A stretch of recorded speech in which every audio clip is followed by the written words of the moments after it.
All right, hello everybody. Today we're going to talk about negative space and how to use it in your art. Look, I'm going to draw a square right here. This is going to be where I draw an example of negative space. And this is going to be where I draw an example of positive space.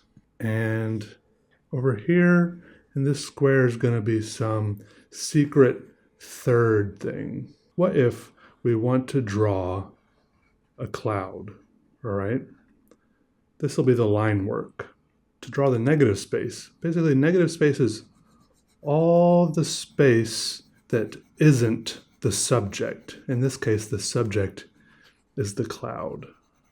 And then typically the common way to draw the subject is just, pack all the detail and shading and everything into the object, the cloud itself, right? It looks weird in this case, but this is standard. However, the problem with me showing positive space as this drawing and negative space as this drawing is that it's not really an accurate depiction of the dichotomy, right? It's not accurate because in this drawing, this is positive space and this is still negative space.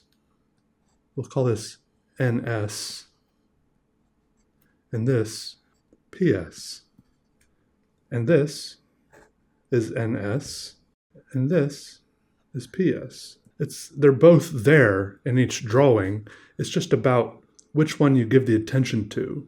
And those are the decisions you get to make in your art based on how you want to depict things. In this case, you say, hey, yeah, the cloud is going to be lighter than the sky behind it. So in this case, it makes sense that I pay more attention to the negative space to make the subject, the positive space, pop out.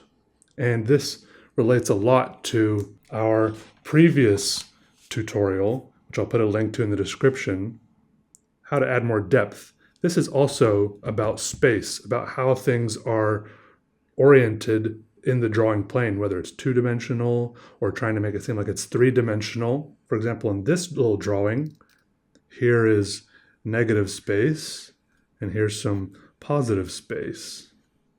If I had kept on going with these noodles and, for example, colored all this background space in, aka the negative space, then it would have really made the positive space pop out a lot more. It's basically drawing not the subject to draw the subject, if that makes any sense. It's a very weird thing, and I only say that because, for example, if you Google examples of negative space in art, at least when I did it, a bunch of weird examples of optical illusions pop up. And if you start digging into it even deeper, you can start getting into things like Gestalt psychology, about how the brain perceives things, as far as foreground, background, stuff like that. And it all makes sense. But I kind of find myself using positive and negative space subconsciously. So don't overthink it. I think in this situation, it'll help if I show you some examples. First, I'll show you some examples from my sketchbooks, and then I'll show you some examples from famous artists. So here you can see I was doodling a little flower. And here you can see I've kind of done the same thing. I just drew the outlines of the flowers here and then really densified the background. It's about space, right? Like I mentioned in this tutorial, anything you make dark and black sinks into the background, and everything you don't will pop forward. Here's a drawing where I didn't do anything in the background. I put all the attention and detail into the subject, but this is still a use of negative space in art. A total lack of detail here made the detail in the subject pop out even more, because I was just flipping through this and I looked at this drawing here, which is packed with detail. However, the problem is the subject, which is whatever this weird thing here is, has a lot of detail, and then the background, the negative space here is about the same tone, and it has too much of a similar level of detail as the subject. See, this is what I think, I would consider this to be a poor use of negative space. I think here I should have either, left the background much lighter and less detailed, or gone all in and made the background way darker and way less detailed, so that there would have been a contrast between the background, the negative space, and the subject. Would have given the eye somewhere to go, something to focus on, right? Here, it's just kind of a swimmy soup of lines. Here, I think, is where I did it a little bit better. The subject is these weird rocky cliff formations, which pop out towards you a little bit more because I made the background darker, and even though there are a lot of detailed lines here, they're all going in the same uniform direction. So it's less visually interesting than all these other lines, which go in a lot of little different directions. All right, let's look at some famous art. Here I have a book called 50 Paintings You Should Know, which is a little bit presumptive. I don't know what's in here. Yeah, here you can see these people were using negative space way back in 1302. Look at Jesus. Boom, the subject, and then a bunch of blue, totally featureless negative space around him. Same thing here. Little cherubs floating around in a sea of negative space. If these cherubs had a background that was as detailed as this, it wouldn't be called negative space at all. It's not negative space if the background grabs the attention away from the subject, okay? I feel like this, how do you say it? Jan van Eyck guy. I feel like he was pretty good at negative space. Look at this portrait of a man in a turban. He's in a sea of darkness. This is all negative space around here. The subject, the positive space.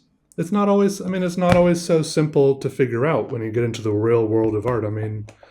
Usually you're used to the subject being in the middle, being surrounded by the negative space, right? But here it's kind of the opposite. The subject more seems to surround the negative space in the middle. And that's okay. Not, that's the whole thing about art. Sometimes the rules are broken or they're not there. Here. I feel like you're starting to get the idea. This one, Hieronymus Bosch, who knows what's going on here? It's like you've got features, you've got subjects, about 1 billion of them, but also the landscape behind them is very detailed. It's like who knows? Plus, you look at a painting like the Mona Lisa, right? And then Leonardo did a lot of other paintings, like this one and this one on the next page. You might say, hey, is this painting better because the negative space takes less attention away from the subject? Maybe so. There are a lot of people that think, but a lot of people would argue the Mona Lisa isn't that great of a painting compared to a lot of other, contemporary paintings. It just got famous because it got stolen from the Louvre. Art, you can form your own opinions. You could say this painting is better. It's got a cute little ermine or marmot or mongoose. I don't know what that is. We've got Adam. Very purposefully, Adam has an extremely crisp outline dividing the negative and the positive space. Adam has very detailed shading and defined muscles and tones, and then you can still see the brush strokes in the negative space back there. It makes it so your eye doesn't focus on the background, it focuses on the subject. So that's good use of negative space. But here, look, God, you could tell that God isn't the subject alone of this part of the painting. All these cherubs and cupids are included. It's more like this whole big clump that some people say is the shape of a brain. Let's take a look towards the back at more modern paintings. Some Rothko, where's the negative and positive space here? Is the positive space these slightly redder shapes in the field of dark red? Or what, Positive negative space sometimes has no place in art. If you're not interested in it, then throw it to the wayside. But I'm just trying to give you a slightly better understanding of it. If you want to use it, it's more like tools for your toolbox, okay? Maybe here, this black square is the positive space. This is the subject. And this white square is the negative space. It is kind of powerful. Or maybe, Yeah, I don't know. Maybe it's the inverse. It all gets kind of soupy with these ones as well. But here again, really defined use of positive and negative space. And with this painting, you can tell that Van Gogh was familiar with the concept, right? Really nice, detailed. Oh, I saw a Van Gogh painting in real life once and I wanted to touch it so bad. The texture of the oil paints coming off the canvas, I wanted to run my fingers over it. Anyways, positive, negative space. But then, one of his most famous paintings, of course. What's going on here? Where's the positive and negative space? It's called Starry Night. I don't know if that's what he called it. But I mean, most of this, is this the background? This looks like the subject of the painting to me. And then the thing here in the foreground, usually the stuff in the foreground is the subject. But here, this tree in the foreground looks more like some negative space that's helping to define the positive space in the background. So maybe there's something crazy that Van Gogh did there to kind of flip the concept on its head. So don't get too attached to what I'm saying. Negative space is even important in stuff like graphic design, except in graphic design they call it white space. You know, the margins around things. It's important. You wouldn't want your words to touch the edge of the paper, just like you want space between your subject and the edge of the paper. Sometimes you can make your own decisions. Just go look at some paintings, some drawings, some art. Watch a movie. Like maybe this is your nice widescreen movie screen, and then look at the way people are framed, and then look at the negative space around people. Filmmakers make all these decisions as well. It's always present, and I don't completely understand it either, but hopefully this has helped a little. Please remember to subscribe. I'm almost at 1 million subscribers, and whoever subscribes before 1 million subs will forever be in that special pre-1 million subscriber club. Okay, bye. Love you.